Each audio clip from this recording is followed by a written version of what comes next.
खेतानी में पार्टी हो। भाई लोग नमस्कार, मैं रंगा कुमार, अब देख रहे हो कुमार रंगा यूट्यूब चैनल का स्वागत है। दोस्तों इस वीडियो में बात करेंगे, आप लोग देख सकते हैं कैसा तो कहे कि ये वीडियो निकल गया है, जिसमें बता दूं कि मेरे को इसमें दो डाउट हो जाता है कि ये पहले वाला वीडियो होगा या तो फिर बीच में नया वीडियो होगा। किसमें बता दूं कि ऐसा ही वीडियो मैं एक बार बहुत दिन पहले देखा था, जिसमें बता दूं कि इस वीडियो में इसलिए बात करने आया हूँ क्योंकि बता दूं खेसारी का राइटर कृष्णा बेदर्दी आप लोग जो आज खुलासा कर दिया है कि सॉन्ग नया साल का कब तक आप लोग से आएगा।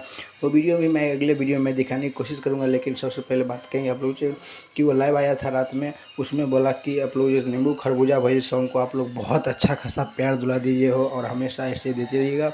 और जो न्यू ईयर सॉन्ग है आप लोग जो कल परसों आप लोग जो देखने को मिलेगा, तो बस आप लोग ज़्यादा से ज़्यादा वीडियो शेयर कीजिएगा क्योंकि कल परसों आप लोग पक्का आएगा, क्योंकि राइटर बोल दिया है तो समझ लो जरूर आएगा। तो इसलिए चैनल पर नए चैनल सब्सक्राइब करिए कि खेसारी का कोई भी छोटा बड़ा अपडेट आप लोग को जो देखने को मिलेगा। मैं मिलूँगा आप सबके नेक्स्ट वीडियो में, तब तक के लिए जय हिंद जय भारत।